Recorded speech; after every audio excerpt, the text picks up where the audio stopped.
We are learning Ois Beis of the Maimon of Isha Kisidor, which is on page Pei Gimel, side 4, and we're going to be learning page Pei Dalid of Likkutei Torah by Midbar.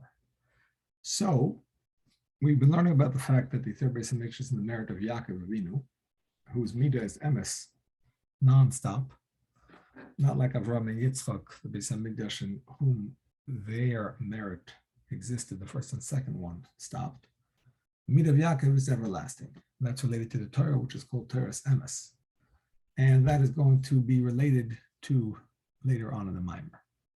So the Alter Rebbe starts with the pasuk in Shir Hashirim, Perek Aleph pasuk Zayin. Hagida li she'ahava nafshi, echa sira, echa tabetz v'tzarayim. Shalma eye ka'oitya al edrei chaverecha. Tell me that which my soul has loved. The Jewish people are talking to Hashem. Echa tira, where should we pasture in this difficult exile? Echa tabetz v'tzarayim, where should we lie down at noon in the hot sun of the troubles of the Gullus?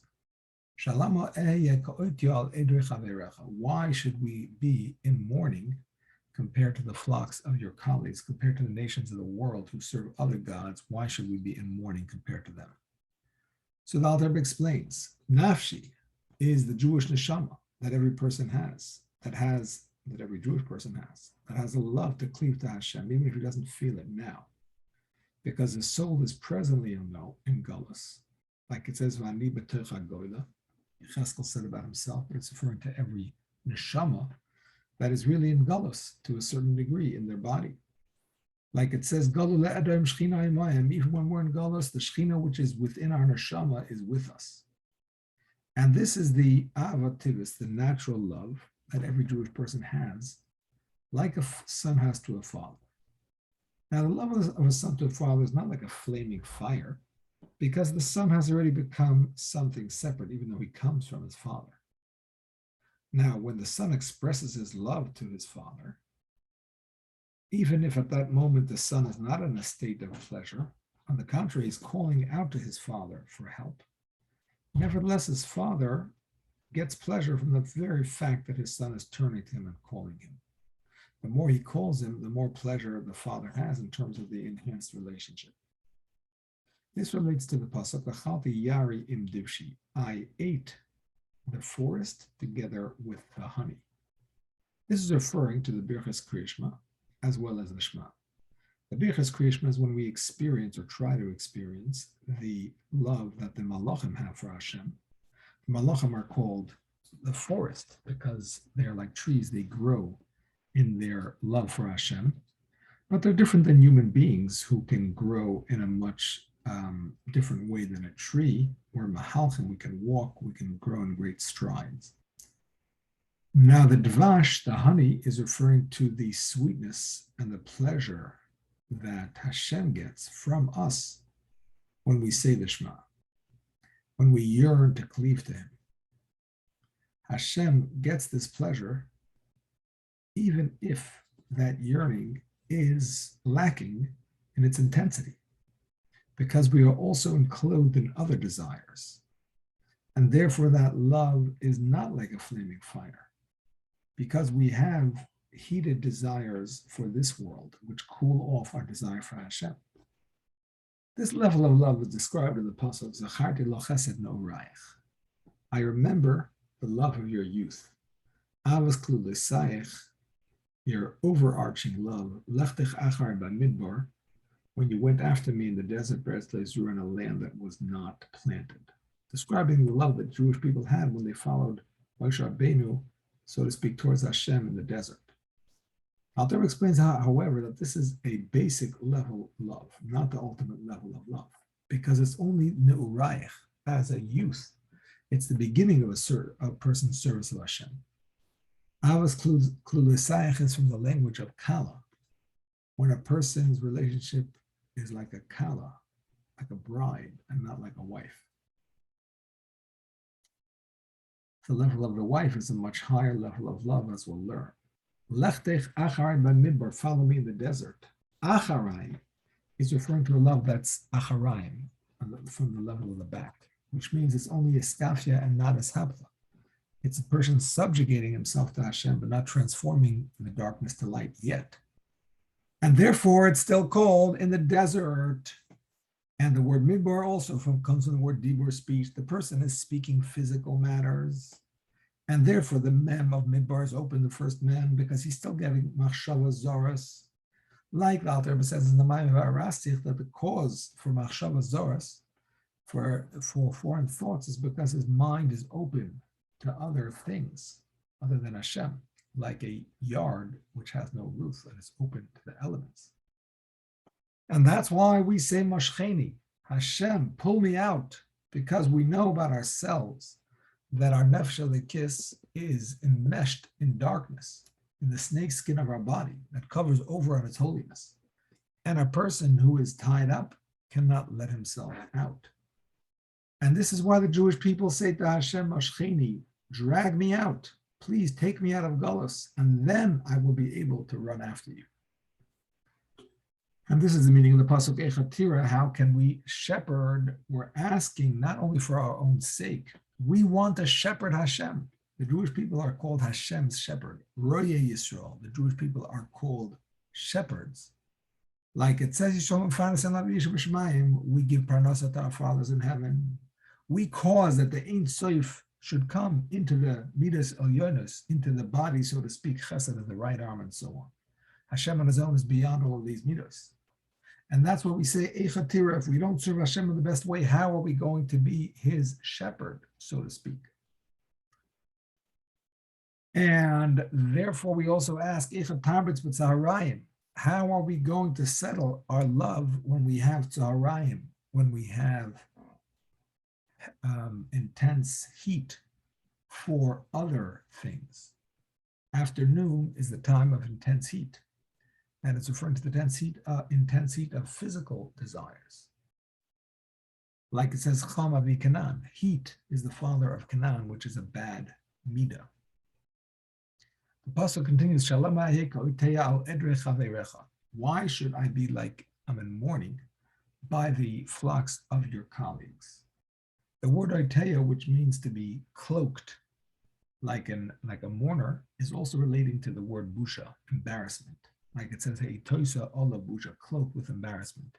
Yatu kam il bashtam, they don their embarrassment like a cloak. Yatu cherpoch lima, they are garbed in disgrace and embarrassment.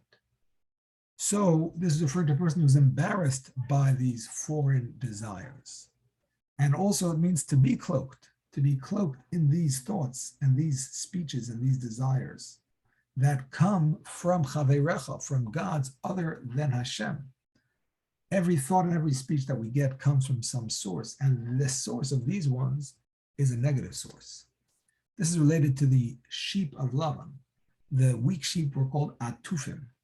And this means is that they're embarrassed. It represents a person who's embarrassed by his involvement in the physical and is enmeshed in them like a garment covers a person. This is what we ask. We should not be embarrassed by this kind of behavior forever. Whereas the kshur and the strong sheep are to Yaakov. This is a person who strengthens his tie to Hashem so that he's not embarrassed by the sort of behavior we described. This is all the son, the love of the son to the father. However, there's a higher level love, and this is the love of the wife to the husband. That is like a flaming fire in which she has no other desires at all. And this represents the love for Hashem that we can achieve through Torah, about which it says, that once I have that love, I desire nothing other than Hashem. Only I only have a yearning to your man, which is to Hashem, so to speak. And this relates to the pasuk Shem Ishtoi Mehatavo Bas Matri Bas Meizahav. One of the wives of the Nesiim of Edom was Mehatavo, daughter of Matri, the daughter of Meizahav. Meizahav refers to the quality of love that is like gold that is better than silver. Matrid means that the person is totally torud, is totally occupied with that love and has no other love whatsoever. This is a love that is b'chol levacho, with all of the person's hearts, because he has an intense desire to Hashem, like a flaming fire. like the Pasuk says, "Ba'alois chazaneres," when you will lift up the flames, and that's referring to the neshama. This comes through Torah learning. We see that Torah learning or receiving the Torah has to do with a chasana, the relationship of husband and wife, because b'yem chasanos is Matan Torah. We associate the day of the Matan Torah like the chasana. The Torah is also miyamino eish das lama, shenitna be'eish choyra agabe eish levana. Comes from the right side, black on white. And this level of love that comes from the Torah is called emes, because it's not like the love we described before that has its ups and downs, but it's a constant love. And therefore it's truth, because it doesn't stop. We see that emes is referring to Yaakov. It says Titin emes Yaakov, and the Torah is associated with Yaakov as well, because it says Hakol Kol Yaakov, which is the level of Torah. This is the meaning of the pasuk Shasisi Yenim Chalbi. I drank my wine with my milk. This is referring to the Torah, which is called wine. It's referring to the great love that a person has through drinking the wine of Torah. Now, the Rabbi explains a pasuk that Adam Arishon said when Chava was created. Let's find that pasuk. Vayomer ha'adam, in Bereshis Perek Beis pasuk Chav Gimel. Vayomer ha'adam, the man said, Zois hapam, this time, etzamei atzamai, it's a bone of my bones. He was talking about Chava. Uvasem b'sari, it's flesh of my flesh. The Zois yikari isha, this is what I will call a woman. Ki me'ish lukoch hazois, because it came from the man. Of course, Chava came from Adam. What does this mean in terms of the Jewish people and Hashem and the love that we're trying to describe here that's associated with the Torah? Zois HaPam is referring to the Torah, which is called Zois, v'Zois HaTorah. In the future, the Torah will be removed from its physical garments. Now the Torah speaks about physical things. In the future, that garment will be taken off, and the pnimius of the Torah will shine. At that time, the Torah and Hashem, so to speak, will be called Ishi instead of Bali. Ishi is a more loving relationship than Bali, which is a husband, and is a more of a mashpia makaba relationship, less equal. So in the future time, there's going to be a revelation of the Torah, or the Torah being light. We know the Torah is called light, and it's also called water, like it says, that all those who are thirsty come to water, but it's also called light, Torah or. And the concept is that the way the Torah is above is light, and when it comes down to this world, it's called mayim, like water comes down. Now we get the Torah in the form of water, which is with the physical garments, but in the future time, the Torah of light will be revealed. At that time, we'll call Hashem Ishi, which is related to light. Ishi is my husband, but it's also Ish, which is fire and light. Nevertheless, now we get this light through the water of the Torah, the way it comes down to this world. So that's going to be the way the Torah is in the future. But Zois HaPam, now, even before that, even when the Torah is involved in physical discussions, nevertheless, it's still etzamei atzamai. It's from my essence. It's still the internal will of Hashem, which is the Torah Shebechsav. And it's also basar mebesari, my flesh. The flesh is red, and that's talking about the Torah Sheba'al Peh, which is more gevura, with chumras and details. Lezois yikar isha, this I will call isha. Isha means eish, a fire for Hashem. This Torah will give us a fire for Hashem. Because it comes from Ish, from Hashem. So when a person has the Torah, nitfas and nidvak in his moiche, grasped and cleaving to in his brain when he learns it, and certainly afterwards when he remembers it and doesn't forget it, then the chachma and the bina of Hashem is grasped within him.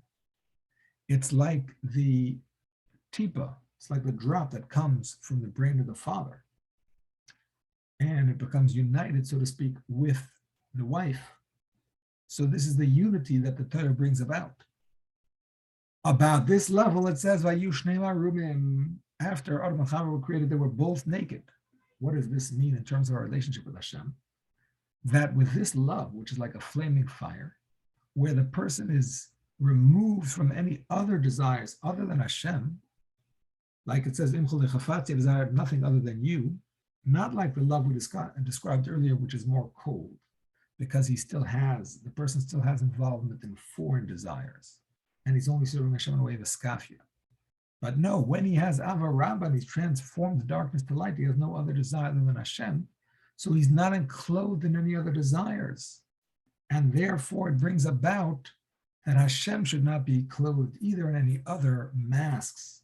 And that's going to be fully revealed when Mashiach comes. Our teacher will not be covered over in a garment. That's going to be the ultimate time of Shnei Harim Adam V'Ishtay, that us and Hashem are going to be both naked, meaning to say we'll both be revealed, our inner will and Hashem's inner will be revealed to each other.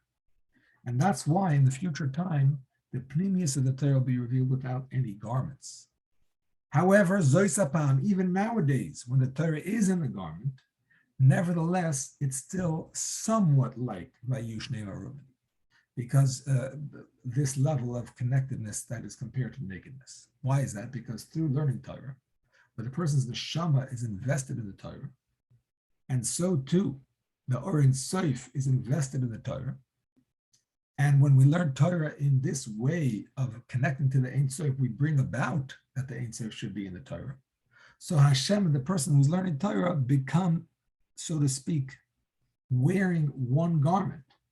So even though they're still in a garment, but they're wearing the same garment, like two people who are wearing one garment and they become one. This is only possible if the person removes any foreign thoughts. Whereas as long as he has foreign thoughts, which are called levushim tzom, soiled garments, then it's like he's in his garment and Hashem is in his garment, so to speak. And it says that husband and wife that insist, if the husband insists that he wants to wear garments at the time of intimacy, and she has to wear garments, it's not a good match. She can demand a divorce and ask for a ksuba, because it means that they're not truly unified. And that's what it means here too. If a person has other thoughts, he has other garments outside of the Torah, he's lacking in his unity to Hashem. When he removes other garments and other thoughts, then there will not be any embarrassment. That's like what the pasuk says. There's no embarrassment, because he's not embarrassed because he has no other thoughts other than Hashem. Like it says, okay, coming back to how this connects to the Parsha of Matos and the beginning of the Parsha. Isha ki sidor neder, when a woman will make a vow. What is this whole idea of a vow? That a person makes something forbidden for themselves. Why don't we say, like the Rambam quotes the Yerushalmi, which is in the beginning of the 9th chapter of Nedarim, it's enough what the Torah forbids. So why do we have to make a vow? So the truth is, the Alter Rebbe says, there is no difference between permissible and forbidden items, except that one of them can be elevated to Hashem. But until it's elevated, it is still covered and concealed. And this is the concept of Nedarim, which are a siyag for Parshas, which help us in terms of separation. And they help us achieve holiness, like it says, Kadesh atzmecha b'vorelach, sanctify yourself with permissible things. What does it mean? When a person realizes that he does not have the ability to elevate that thing, on the contrary, it will bring him down to physicality. And the person himself will be lowered. He will lower that thing and it will lower himself, which is the concept of koivin rosh, heaviness of the head. The Jewish people are the head, Yisrael li rosh. And when a person gets too much involved in physicality, his head becomes heavy, becomes lowered into that physicality, like a person who's carrying a heavy load. And therefore he has to have Parshas, he has to separate from such things that will bring him down.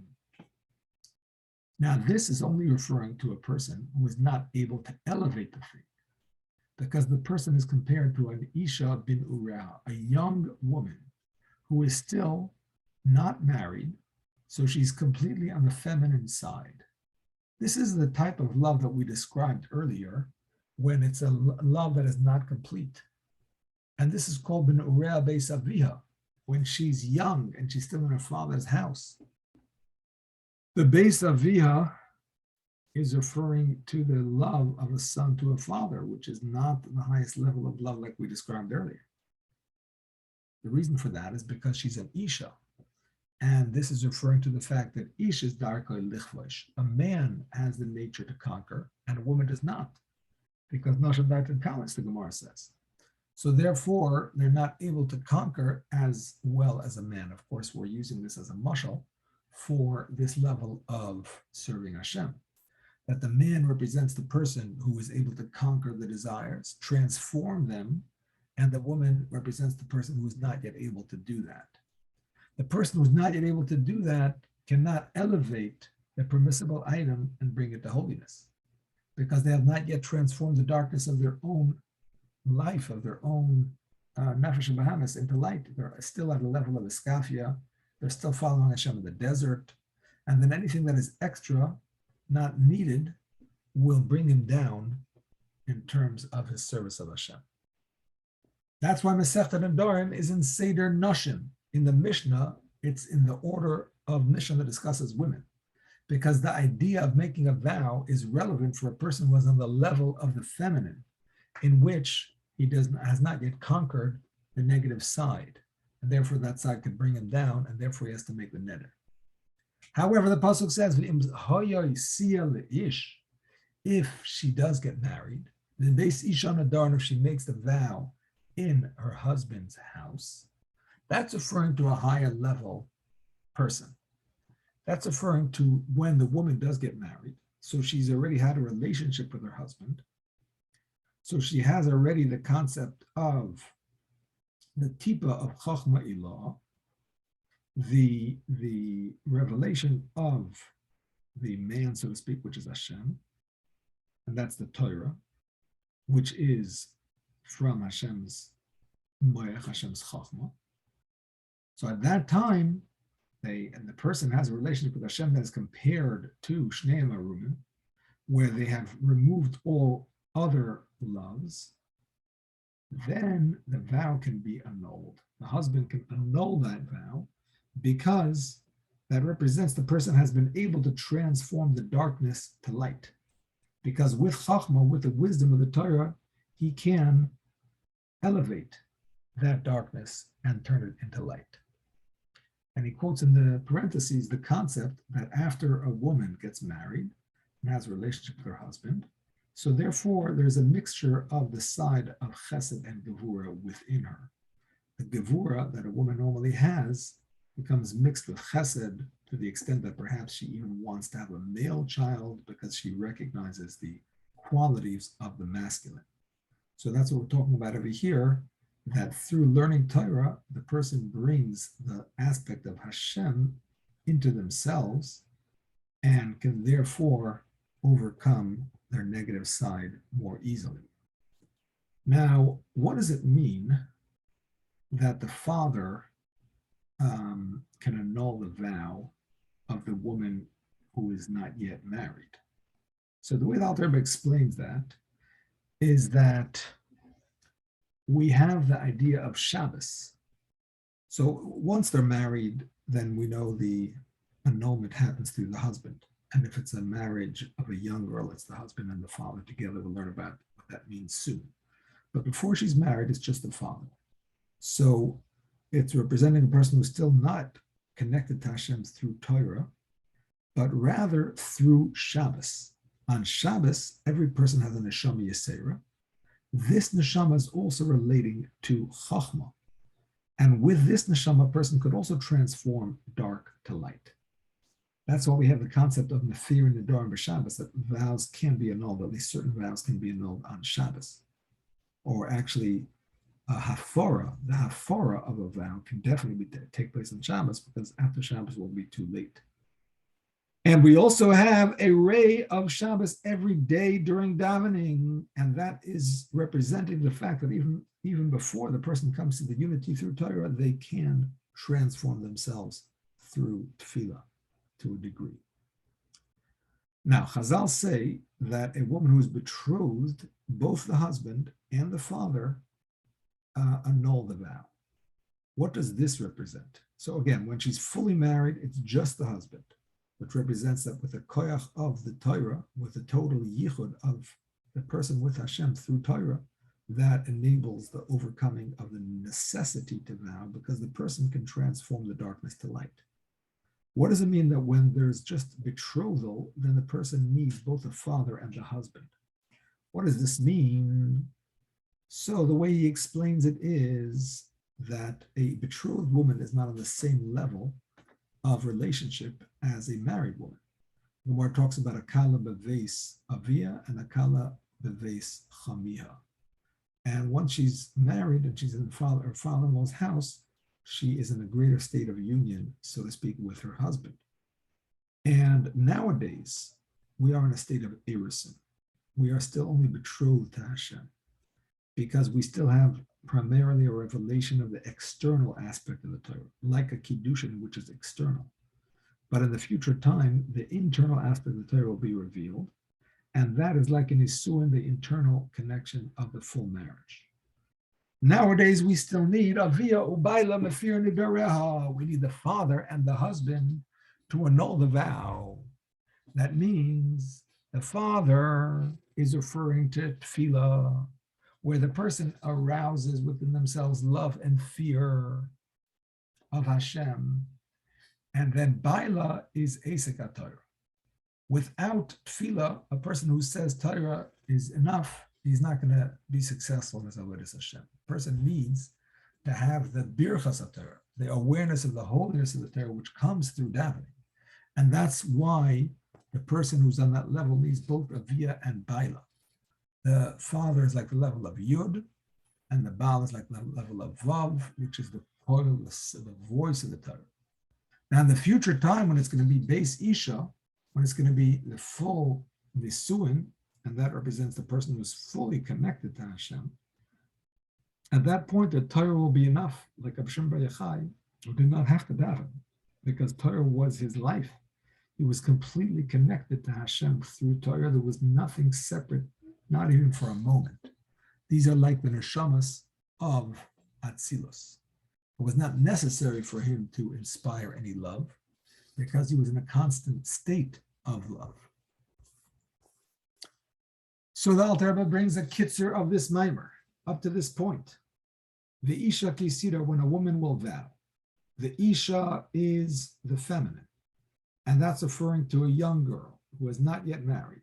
And this is referring to a person whose love is like a young person, still not fully developed, still serving Hashem in a backwards way, acharayim, still having a love that's cold like the son to the father, still needing Hashem to help him, pull him in order that he should run to Hashem, trying to inspire the love that his neshama had previously.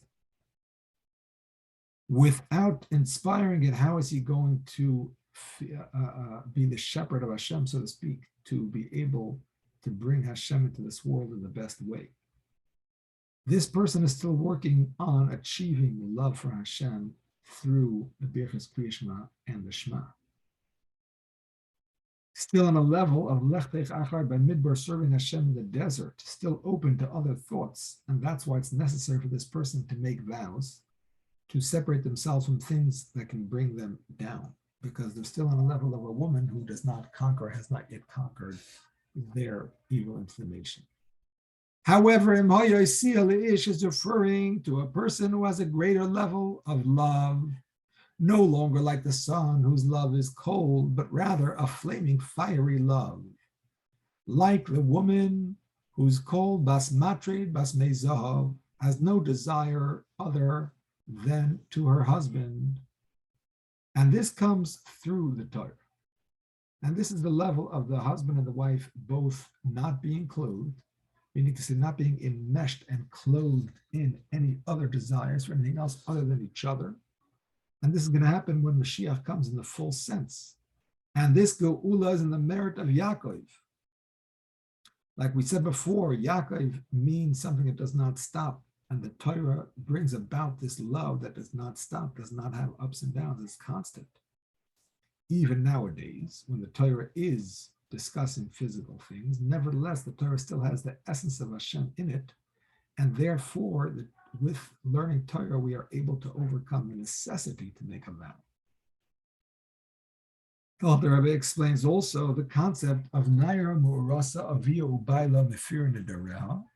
The Alter Rebbe gives a new twist on it, or maybe this is already from a note of the Tzemach Tzedek, and he explains that the three levels of the woman who is in her father's house, as opposed to the woman who is in who is already betrothed to her husband, as opposed to the woman who is fully married to her husband, these represent three levels of biti, which is the beginning of a person's love, achoisi, which is a higher level love, and then imi, which is the highest of all that is considered like a full marriage.